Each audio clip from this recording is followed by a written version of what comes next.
السلام علیکم جی، کیا حال ہے آپ کے؟ خیریت سے ہیں؟ ٹھیک ٹھاک ہیں؟ جہاں جہاں بھی رہیں اللہ تعالیٰ آپ کو اپنی حفظ و امان میں شاد اور آباد رکھے۔ بات کرتے ہیں جی ایک اور چسکا بازی، تماشا بازی سپریم کورٹ میں، وہ از خود نماز سماعت جو ہے وہ ہو رہی ہے، جہاں پہ سب اداکاری کر رہے ہیں، سنجیدہ ہو کر یہ باتیں ہو رہی ہیں کہ اچھا آئی ایس آئی نے ججز پر کوئی دباؤ ڈالا، اچھا فوج کے کچھ افسروں نے ججز پر کوئی دباؤ ڈالا، پہلی دفعہ ہو گیا یہ۔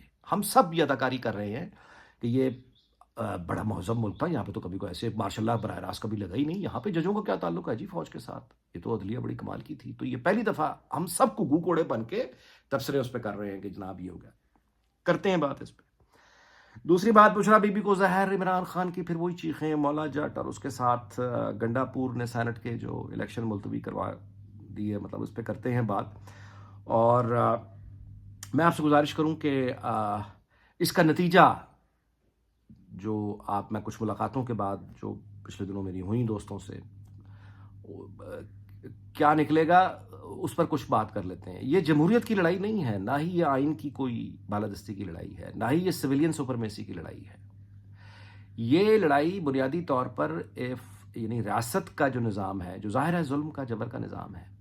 ریاست کا جو نظام ہوتا ہے، ریاست جبر سے کام لیتی ہے، جیسے میں نے گزارش کیا باقی دنیا کے راستیں بھی جبر سے ہی کام لیتی ہیں، لیکن یہاں جو جبر کا نظام ہے ریاست کا، وہ ابھی تک تو کامیابی حاصل کرتا رہا ہے سیاسی جماعتوں کے اوپر، اور نتائج بھی اس نے وہ حاصل کر لیے، لیکن اب یہ اندر سے اس کو ایک نظریاتی دیمک ٹائپ چیز وہ اس کو لگی ہوئی ہے۔ اصل خطرہ وہاں ہے، یعنی it is not system versus P T I, it is system versus system, یہ ہو گیا۔ اچھا، تو پہلی بات یہ کرتے ہیں تماشے چسکے اور یہ سب۔ میں اس میں آپ سے گزارش کروں کہ اس میں ہمارا ثانی کوئی نہیں ہے ویسے، یعنی سلیکٹیو جسٹس میں، سلیکٹیو اوپینینز میں، اور اس میں آپ سے گزارش کرتا ہوں کہ اب یہاں کھلے عام جھوٹ بولنے کی اجازت مانگی جاتی ہے، سینہ ٹھوک کے۔ یہاں پہ کھلے عام اس بات کا اعتراف کیا جاتا ہے ریٹائرمنٹ کے بعد۔ ایک جج صاحب کہتے ہیں کہ انہوں نے سیاسی فیصلے کیے، پھانسی تک چڑھا دیا سیاسی لیڈروں کو کیونکہ ان کو دباؤ تھا۔ جہاں پہ ریٹائرمنٹ کے بعد جرنیل حضرات کھلے عام اپنی سیاسی مداخلت کا اعتراف کرتے ہیں، تو وہ جنرل ہیں اس لیے سیاست کرتے ہیں، ججز ہیں اس لیے ان کو ملک چلانا ہے، سرکاری جو عہدیدار ہے اس کو انقلاب لے کر آنا ہے، صحافی کو جھوٹ بولنے کی اجازت چاہیے، اور جو مذہبی پیشواں ہیں، دین فروش قسم کے جو ملا، ان کو جو بھی وہ سلوک کریں مدرسوں میں بچوں کے ساتھ، جو بھی وہ کریں، ان کو اسلامی قوانین شریعت ان پر بہرحال لاگو نہیں ہوتی۔ یہی لب لباب ہے نا بھائی، جنرل صاحب کو سیاست کرنی ہے، جج صاحب کو ملک چلانا ہے، صحافی کو جھوٹ بولنا اس کی آزادی صحافت ہے، اس کو جھوٹ بولنے کی آزادی ہونی چاہیے، اور مذہبی پیشواؤں کو بچوں کے ساتھ ظلم، تشدد، جنسی تشدد کرنے کی آزادی ہونی چاہیے۔ ہماری حقیقت تو یہی ہے نا بھائی۔ اچھا، اب اس تمام معاملے میں جیسے میں نے آپ سے گزارش کی ہے کہ جو سسٹم کا ڈنڈا یہ چلا رہے ہیں، وہ سسٹم کو اندر سے دیمک لگ چکی ہوئی ہے۔ تو سسٹم ورسز سسٹم کی جس عذاب میں ہم پھنس گئے ہیں، یہ گنڈا پور، یہ ضمانتیں حماد اظہر کی ہونا، یہ سارے لوگوں کا منظر عام پہ آ جانا، جھوٹے پروپیگنڈے کی مشینوں کا چلنا، باقی تمام سیاسی جماعتوں کا بے اختیار نظر آتے رہنا، اور صرف ایک جماعت کی دندن یہ جو ہو رہا ہے پی ٹی آئی کا، اس کو دیکھ کر یعنی آپ آسانی سے سمجھ جاتے ہیں۔ اچھا، اب یہ جو لڑائی ہے، میں دوبارہ سے گزارش کر رہا ہوں کہ یہ لڑائی آئین یا جمہوریت کے نام پہ لڑی جا رہی ہے، پی ٹی آئی والے لڑ رہے ہیں۔ یہ کوئی اس کا جمہوریت سے تعلق نہیں ہے اس لڑائی کا، یہ ریاست کے نظام سے فاشزم ٹکرا گیا ہے، فاشزم پیدا ہو گیا ہے۔ یہ فاشزم ہے، یعنی جتنا فوجی آمریتیں جمہوری سیاستدانوں سے نفرتیں کرتی رہیں، جمہوریت سے نفرت کرتی رہیں، عوامی حکومتوں سے نفرت کرتی رہیں، آئین سے نفرت کرتی رہیں، فاشزم ان سے 2 قدم آگے بڑھ کے ان تمام چیزوں سے نفرت کرتا ہے۔ فاشزم تو آئین، قانون، روایتیں، یہ کیا چیزیں ہوتی ہیں؟ فاشزم تو کسی کو برداشت نہیں کرتا اپنے علاوہ، وہ تو فوج تک کو برداشت نہیں کرتا، آپ کے سامنے کر رہا ہے، وہ تو آئی ایس آئی کو برداشت نہیں کرے گا، فوج کو برداشت نہیں کرے گا، پاکستان کو برداشت نہیں کرے گا، وہ تو کہے گا ایٹم ہم چلا دو، ہم سے ہٹانا ایٹم ہم چلا دو، توڑ دو ملک کو۔ فاشزم یہ کرتا ہے۔ تو اس وقت جو آپ لڑائی دیکھ رہے ہیں اداروں میں، عوام میں، راستوں میں، نیریٹو کی لڑائی، بیانیے کی لڑائی، اس لڑائی کا جمہوریت سے کوئی تعلق نہیں ہے کہ ہمیں آئین کی بالادستی چاہیے، ہمیں فوج کی مداخلت نہیں چاہیے، ہمیں ایجنسیوں کو مداخلت نہیں چاہیے، ہم مطلب عدل انصاف کو اس طرح نہیں ہونے دیں۔ یعنی یہ وہ لڑائی سرے سے ہے ہی نہیں۔ یہ لڑائی یہ ہے کہ ہمارے فیصلے چلیں گے۔ آئین کیا چیز ہوتی ہے؟ قانون کیا چیز ہوتی ہے؟ جو ہم کہیں گے وہ سچ ہے، ہماری بات چلے گی. یہ جو نواز شریف پر الزام لگاتے تھے نا کہ فوج کو پنجاب پولیس بنانا چاہتا ہے، الزام ایک زمانے میں لگتا تھا نواز شریف پر کہ یہ تو فوج کو، عمران خان ہی لگایا کرتا تھا کہ یہ فوج کو پنجاب پولیس بنانا چاہتا ہے. اس پر یہ الزام تھا، خود یہ اس کو سندھ کی پولیس سے بھی کیا گزرا، ایک چیز بنانا چاہتے ہیں اور بنائیں گے اگر یہ آ گئے تو. میں آپ سے یہ گزارش کر دوں کہ پی ٹی آئی اگر آ گئی تو یہ جمہوریت سول لبرٹیز کچھ نہیں ہے، یہ فاشزم آئے گا اگر کسی بھی طریقے سے بایوکر کو رکا گیا، توڑ کے اگر آ گیا. میں آپ سے گزارش کرتا ہوں کہ پھر اگر عمران خان حکمران ہوا تو وہ لاہور کے کور کمانڈر کو فون کیا کرے گا کہ بشرا بی بی آ رہی ہیں ایئرپورٹ پہ اسلام آباد سے، استقبال کرو، جا کے زمان پاک چھوڑ کے آؤ. وہ کور کمانڈر سے یہ کروائے گا. وہ کور کمانڈر پنڈی کو فون ڈائریکٹ کر کے کہے گا کہ فلاں جگہ احتجاج ہو رہا ہے، ان کو اٹھا کے غائب کر دو، مجھے ان کی شکل نہیں چاہیے، مار دو. لاپتہ کرتے ہو نا باقی لوگوں کو، ان کو لاپتہ کر دو. وہ یہ کرے گا اگر وہ آ گیا تو. کیونکہ وہ ساری جماعت، میں نے آپ سے گزارش کی ہے، وہ کو آئین اور جمہوریت لے کے تھوڑی کھڑے ہوئے ہیں. وہ تو طالبان کو آئیڈیلائز کرتے ہیں، وہ تو فاشزم کو لے کے کھڑے ہیں. وہ تو ملک توڑنے کی بات ایسے کرتے ہیں جیسے کوئی آدمی برفی کھا لیتا چائے کے ساتھ، اور اس طرح ہی وہ کھڑے ہیں، وہ لڑ رہے ہیں. تو فاشزم ہے جو یہ ٹکرا ہوا ہے. اب اس فاشزم کا مقابلہ کون کرے؟ یعنی اپنی اپنی آمریت لانے کی جنگ ہے نا. یعنی ریاستی جبر یہ کہتا ہے کہ ہماری آمریت رہے گی، آگے سے فاشزم کھڑا ہو گیا، وہ کہتا ہے ہماری آمریت آئے گی. تم آئین کو نہیں مانتے، ہم بھی نہیں مانتے. تم قانون کو نہیں مانتے، ہم بھی نہیں مانتے. تم ملک کا، یہ قوم کو کچھ نہیں سمجھتے، ہم ان کو کیڑے مکوڑوں سے بھی بدتر سمجھتے ہیں. اب کرو بات. اب کیا کرے؟ وہ بیٹھے ہیں اکا بکا. میری بات سمجھ رہے ہیں؟ اور اس سے اب آگے آئیے تو بات یہ ہے کہ اسٹیبلشمنٹ نے یہ جو 5th جنریشن وار بنائی تھی، امپیکٹ ہو گیا. اب ان کے پاس اتنا ٹائم نہیں ہے کہ یہ اب ایک 6th جنریشن وار شروع کر کے اگلے 10-12 سال کو، یہاں پہ تو جو کچھ ہونا ہے اس سے پہلے ہو جانا ہے. اب یہ کمی کس نے پوری کرنی ہے؟ کیا یہ سارا، اب اس میں آپ سے گزارش کر رہا ہوں کہ سیاسی جماعتوں کا آنا جانا.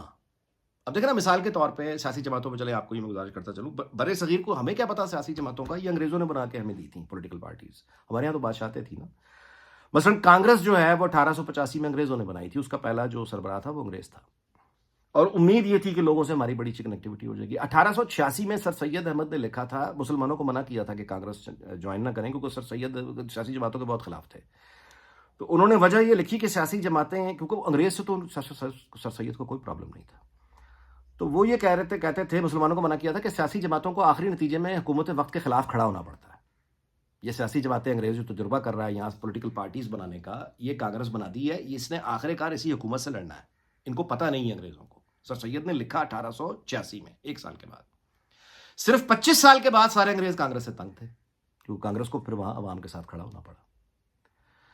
اچھا، خود مسلم لیگ بائی دا وے 1906 میں جب بنی ہے تو نوابوں نے، اور اس کا پہلا نکال کے پڑھیں تو یہ تو انگریزوں کے جوتے پالش کرنے کے لیے بنی تھی. مقصد ہی یہ تھا کہ ہم اچھے تعلقات انگریزوں سے بنائیں گے. لیکن اس مسلم لیگ میں جو نوابوں وڈیروں کی، آخر کار قائد اعظم جیسی شخصیت آئی، تاریخ نے رخ بدلا، اور قائد اعظم جیسا اس نے ریڈیکل اصلاحات کر کے یہاں سے وہاں لے گیا مسلم لیگ کو، اس نے بالکل ہی تبدیل کر دیا، اور کتنا بڑا تقسیم ہی ہو گیا، ملک نیا ملک بن گیا. تو یہ خیر علیحدہ تاریخ کے لطیفے ہیں. تو میں یہ گزارش کر رہا تھا کہ سیاسی جماعتوں کا بننا، چلے جانا، یہ متحرک انسانی معاشروں میں ہوتا ہے. نون لیگ ظاہر ہے کہ اپنا وجود اب کھو چکی ہے، سیاسی وجود تو اب ان کا نہیں ہے. اب بہت برا نقصان، ڈیمیج انہوں نے کیا اپنے آپ کو. یہ اتنا بڑا نقصان نہیں ہے کہ نون لیگ، دوسری سیاسی جماعت آ جائے گی، عوامی جمہوری، کوئی بات نہیں. مصیبت ہمارے ساتھ دگنی ہے. نون لیگ کی جگہ جو خلا پیدا نون لیگ کے جانے سے اب منظر سے ہٹ گئی ہوئی ہے سیاسی طور پہ. نون لیگ از نو ویئر. وہ جو خلا رہتا نہیں ہے، ہوا جب گرمیوں میں اٹھتی ہے تو آندھیاں چلتی ہیں، دائیں بائیں سے آندھیاں. تو جو نون لیگ کے جانے سے سیاسی طور پر خلا پیدا ہو گیا، اس کو فاشزم نے پر کر دیا. اس کو کسی دوسری جمہوری سیاسی جماعت نے پر نہیں کیا، فاشزم نے پر کر دیا. اچھا، یہ ساری کی ساری ناکامی اب آپ مریم نواز پہ ڈال دیں، یہ ممکن نہیں ہے. یہ اس کا کیا دھرا تو نہیں ہے. یہ ساری آپ ذمہ داری نواز شریف پر بھی نہیں ڈال سکتے. پارٹی پوری کی ذمہ داری، ووٹ بینک ان کا ضرور ہے، لیکن ان کا استعمال تو اتنا ہی ہے نا کہ ووٹ بینک. باقی تو پارٹی آ گئی، آپ نے دیکھ لیا. اچھا، مریم نواز کی جو مطلب یہاں پنجاب حکومت ہے وہ یعنی کامیابی سے چل رہی ہے، لیکن یہاں بھی جو اپروچ کی بنیادی مسئلہ ہو رہا ہے وہ یہ ہے، دیکھیں جو سکیمز ہیں نا، آپ ہر روز ایک نئی سکیم لانچ کر دیتے ہیں. میں نے موٹر سائیکل دے دی، میں نے ٹیبلٹس دے دیا، میں نے فون دے دیا، میں نے یہ دے دیا. ان تمام سکیمز کی ایک تو ایکسپائری ڈیٹ بڑی جلدی ہوتی ہے، دوسرا یہ وقتی طور پر واوا ہو جاتی ہے، یہ ٹرانسلیٹ نہیں ہوتی ہیں چیزیں ووٹ بینک میں یا نریٹو میں. اس کی مثال سب سے بڑی خود نواز شریف کی 1990 میں لائی ہوئی یلو کیب اسکیم ہے. اس زمانے کی بڑی گراؤنڈ بریکنگ اسکیم تھی وہ. اس زمانے میں یہ گیس بل کے اس طرح کے مسائل نہیں تھے, بجلی کے, مہنگائی کے, تو بہت بڑی گراؤنڈ کمال کر دیا تیسری دنیا میں. ایک عجیب مثال تھی کہ نئی گاڑیوں کی چابیاں لوگوں کو پکڑا دی, نوجوانوں کو. لیکن وہ یلو کیب اسکیم کا ذکر اب خود مسلم لیگ نون کی قیادت بھی نہیں کرتی. 2008 میں بھی بھول چکے تھے, 13 میں بھی بھول چکے تھے, اب 18 میں بھی بھول چکے تھے, 24 میں کوئی ذکر خود نہیں کرتے, کسی اور نے کیا کرنا. تو یہ جو آج کی اسکیمیں دھڑا دھڑ لانچ ہو رہی ہیں, یہ تو کوئی مستقبل میں ووٹ کی ضمانت نہیں ہے. دوسری بات ہے حکومت کامیابی سے چلانا, افیکٹولی چلانا. اب یہ محسن نقوی 1 سال رہ کے گیا ہے. جب تک وہ وزیر اعلیٰ تھا میں نے اس پہ تنقید بھی کی, بلکہ اس کا مذاق بھی اڑایا جو نہیں اڑانا چاہیے تھا. شائستگی کی شاید حدوں کو بھی کراس کر گیا. لیکن چونکہ وہ وزیر اعلیٰ پنجاب نہیں ہے محسن نقوی, تو اب یہ ماننے میں کیا اعتراف ہے کہ وزیر اعلیٰ اس طرح کا تو پھر کامیاب وہ بھی بہت تھا. آپ عام لوگوں سے جا کے پوچھ لیں, محسن نقوی کی جو وزارت اعلیٰ پہ بے شمار لوگ تعریفیں کریں. گاؤں میں بیٹھے تھے کہ بڑا افیکٹو سی جی, بڑا متحرک سی جی, روڈا بنواتی ہیں جی, فلائی اوور بنواتے جی, یہ کرتا وہ کرتا. یہ کام تو محسن نقوی بھی کر گیا. تو کیا محسن نقوی لیڈر بن گیا ہے؟ وہ کوئی کسی نئی سیاسی جماعت کا کوئی وہ متحمل ہو سکتا ہے کہ محسن نقوی کو بڑا سیاسی لیڈر بن جائے اس کام کے؟ پرویز الہی نے بڑا کام کیا تھا حکومت پنجاب میں, 2008 میں اس کو فائدہ ہوا. ایوب خان کا کہتے ہیں بڑا اس نے تو عشرہ ترقی بنایا تھا 10 سال کے بعد, کیا بنا پھر؟ تو گزارش یہ ہے کہ یہ مینیجرز کے کام ہوتے ہیں, یعنی صرف سیاست, یعنی حکومت کامیابی سے چلانا یا اسکیمز دینا, اس کے لیے کوئی لیڈر یا سیاستدان ہونے کی ضرورت نہیں ہے. یہ کام تو محسن نقوی بھی کر لے گا. اصل بات یہ ہے کہ آپ کا عوام میں آپ کہاں ہیں.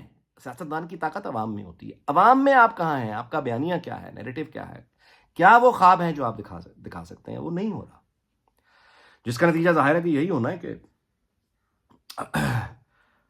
جو ہوا ہے ابھی تک, جو حاصل ہوا ہے, ظاہر ہے وہی آگے بھی ہو جائے گا. تو اس کو دیکھتے ہوئے پھر یہ کہنا کہ آپ کوئی ہمیں اسموتھ سیل مل جائے گی, لیٹس سی, دیکھتے ہیں. غیر معمولی واقعات ہیں اور اس کا نتیجہ بھی غیر معمولی ہوگا جو بھی آنے والے دنوں میں نکلے گا. یہ کوئی معمول کی بات نہیں ہے. اس دعا کے ساتھ کہ اللہ تعالیٰ پاکستان, اس کے تمام ہمسایوں, دنیا بھر کو شاد اور آباد رکھے. آپ سے اجازت چاہتا ہوں, اگلے ولاگ میں ملاقات ہوگی. اپنا بہت خیال رکھیے گا. اللہ حافظ.